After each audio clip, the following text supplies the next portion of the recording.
Summer of 1943, somewhere over the English Channel, and American pilots were facing a terrifying reality every time they climbed into their massive P-47 Thunderbolts.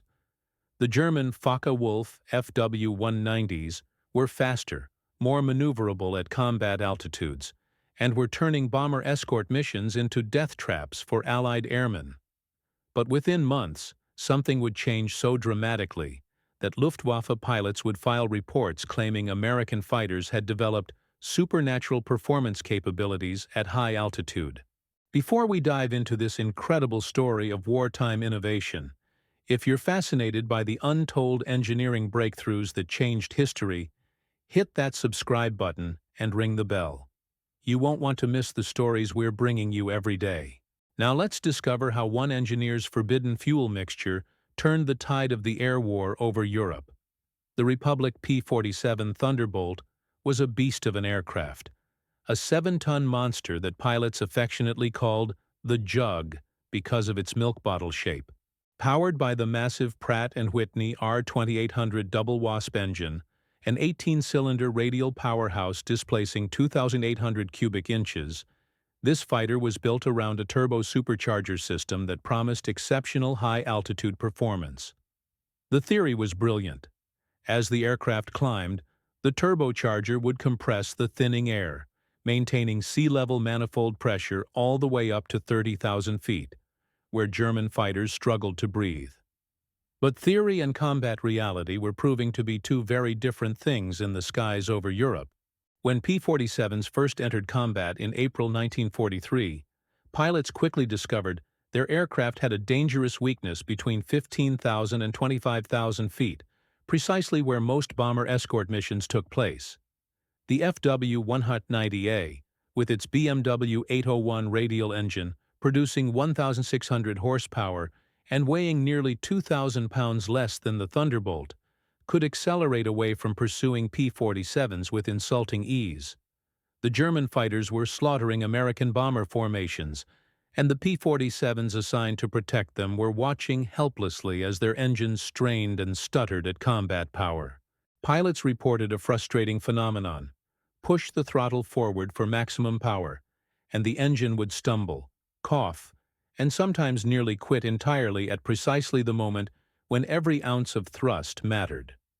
What the pilots were experiencing was detonation, the deadly premature ignition of fuel that could destroy an engine in seconds and leave a pilot defenseless thousands of feet above enemy territory. Enter the Pratt & Whitney engineers, a team of brilliant minds who understood that winning the air war meant solving problems that textbooks said were impossible to fix. Among them was Frank Walker, working under the direction of Bill Claus, who began investigating a radical concept that aviation authorities had declared too dangerous for combat use: anti-detonation injection. The principle was simple, but controversial. Inject a mixture of water and alcohol directly into the engine's combustion chambers during high-power operation to cool the burning fuel-air mixture and prevent destructive detonation. The physics were elegant. Water's extraordinarily high heat of vaporization would absorb tremendous thermal energy as it turned to steam inside the cylinders, dropping combustion temperatures by hundreds of degrees. This cooling effect would allow the engine to safely tolerate much higher manifold pressures and fuel flow rates without the fuel spontaneously igniting before the spark plugs fired. The alcohol component, initially proposed as isopropyl, would prevent the water from freezing at high altitude and add its own anti-knock properties to the mixture. But there was a catastrophic problem that nearly killed the entire program before it could save a single bomber crew. The P-47 squadrons based in England, the 56th Fighter Group and others operating from bases like Steeple Morden, were experiencing engine failures at an alarming rate when they attempted to use the early water injection systems. Engines were corroding from the inside, seals were failing, and mechanics were finding mysterious deposits clogging fuel lines and injectors. Bill Claus was dispatched to England in late 1943 to investigate the crisis firsthand, carrying with him Frank Walker's latest discovery about the isopropyl alcohol component. What Walker had found in laboratory testing would prove to be the critical breakthrough. Isopropyl alcohol was chemically incompatible with the engine materials and operating conditions. The solution required a complete reformulation of the injection fluid using ethanol and methanol mixed with water in a precise 50-50 ratio.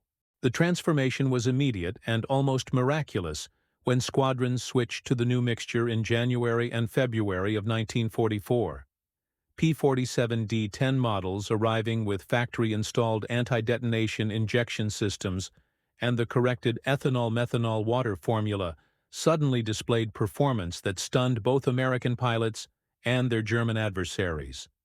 The R-2800 engine, which had been rated at 2,000 horsepower for normal combat operations, could now surge to 2,535 horsepower with ADI engaged, with some variants eventually pushing 2,800 horsepower.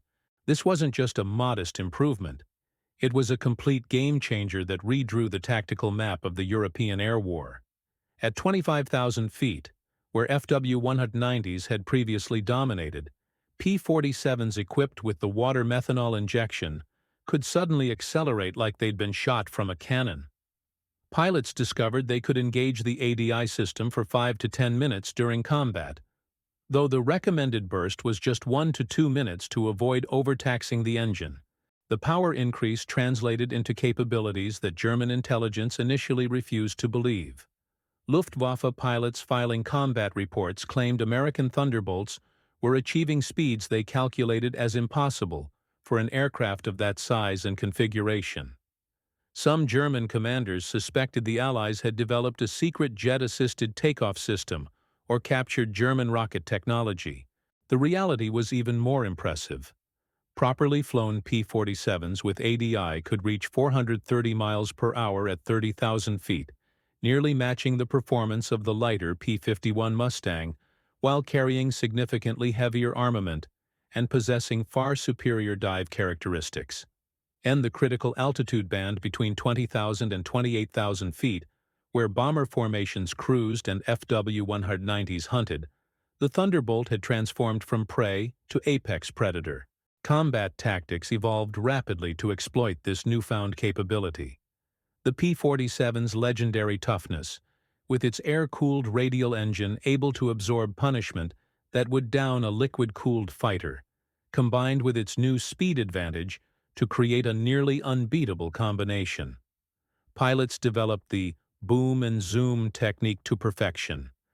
Dive from altitude, engage ADI for a high-speed slashing attack, and climb away before German fighters could react.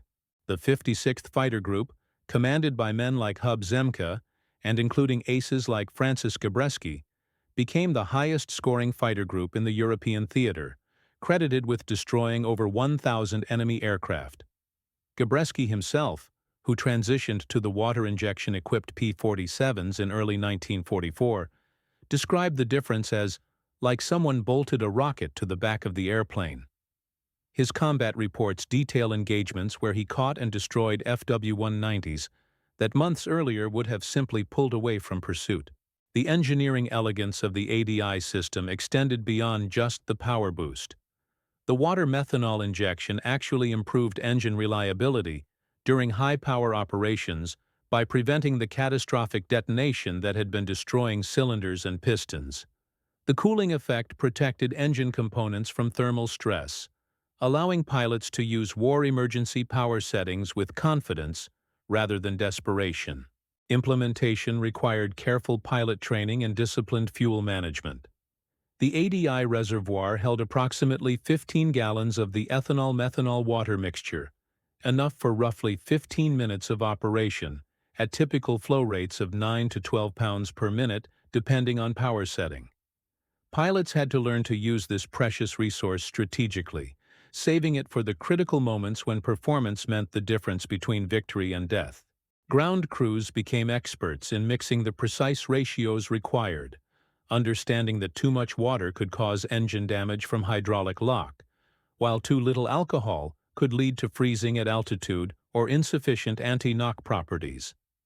The mixture was fed into the engine through a pressurized system that injected the fluid directly into the supercharger intake, where it would vaporize and mix with the incoming air-fuel charge before entering the cylinders. The impact on bomber crew survival cannot be overstated. Before effective water methanol injection became standard on escort fighters, bomber losses were unsustainable, with some missions experiencing casualty rates exceeding 20%. After January 1944, when properly equipped P-47 groups began flying deep escort missions, bomber losses dropped dramatically as FW-190s and BF-109s found themselves unable to press home attacks against formations protected by Thunderbolts that could match or exceed their performance. German fighter pilots developed a healthy respect, bordering on fear, of the late-model P-47s. Luftwaffe tactical documents from mid-1944 warned pilots to avoid extended engagements with Thunderbolts above 20,000 feet, advice that represented a complete reversal from the contemptuous confidence of just months earlier. The psychological impact of this performance reversal demoralized German fighter units already struggling with fuel shortages, overwhelming numbers, and the constant attrition of experienced pilots. The technical achievement represented by the ADI system extended far beyond the immediate combat applications. The water methanol injection principle, validated by Frank Walker and his colleagues at Pratt Whitney, would influence aviation and automotive engineering for decades to come. Modern turbocharged engines, from racing cars to contemporary aircraft, owe a debt to those wartime experiments that proved you could safely extract extraordinary power from an engine by carefully managing combustion temperatures through injection of cooling agents. What makes this story particularly remarkable is the compressed time frame in which the problem was identified, solved, and deployed fleet-wide. From the initial reports of combat inadequacy in mid-1943 to widespread implementation of the corrected ADI system in early 1944, represents roughly 6 months of engineering iteration under wartime pressure. No lengthy certification processes, no risk-averse corporate structures, just brilliant engineers given the authority and resources to solve a problem that was costing lives daily. The human cost of the air war over Europe makes these technical achievements deeply personal. Every percentage point of performance improvement translated directly into bombers that made it home, fighter pilots who survived to fly another mission, and ultimately to shorten the war and saved countless lives. The engineers at Pratt & Whitney weren't just solving interesting technical problems, they were in a very real sense fighting the war from their test cells and drawing boards. By the time Allied forces landed in Normandy in June 1944, the P-47 Thunderbolt had evolved into the most effective fighter bomber in the European theater, capable of both high-altitude escort and devastating ground attack missions. The ADI system's contribution to this transformation cannot be separated from the aircraft's overall combat effectiveness. Without the power boost provided by water methanol injection, the P-47 would likely have been relegated to secondary roles, and the air superiority battle over Germany would have been far longer and bloodier. The story of how one engineer's fuel mixture changed aerial warfare exemplifies the critical importance of listening to frontline feedback and empowering technical experts to innovate rapidly. Frank Walker and Bill Klaus weren't working from some grand strategic vision. They were responding directly to pilots who were dying because their engines couldn't deliver the power needed when it mattered most. The solution required challenging established doctrine about what was safe and acceptable in aircraft engine operation. So the next time you hear about the legendary P-47 Thunderbolt and its incredible combat record, remember that behind those statistics of 7,000 enemy aircraft destroyed and thousands of bomber crews escorted safely to their targets was a chemical mixture of water, ethanol, and methanol that transformed a good fighter into a great one. Remember the engineers who refused to accept that physics couldn't be bent when American lives hung in the balance. And remember that sometimes the most important innovations come not from revolutionary new designs, but from someone willing to ask why something everyone knows is impossible might actually work. The Germans never did figure out exactly what the Americans had done to their Thunderbolts. Captured P-47s were examined meticulously, but the simplicity of the water methanol system meant there was nothing particularly exotic to discover. Just brilliant application of thermodynamic principles, and the courage to implement a solution that conventional wisdom said was too dangerous. By the time the Luftwaffe understood what they were facing, the air war was already lost, and the skies over Europe belonged to the men flying those 7-ton juggernauts with the forbidden fuel mixture that made the impossible routine. If this story of wartime innovation and the engineers who refused to accept defeat fascinated you, make sure you're subscribed to this channel. We're diving deep into the untold technical stories that changed history, from the drawing boards to the battlefields. Hit that like button if you learned something today, and drop a comment telling us what other Way 2 engineering breakthroughs you'd like us to explore. Until next time, remember that sometimes the greatest victories come not from superior numbers or tactics, but from someone willing to challenge what everyone else thinks is impossible.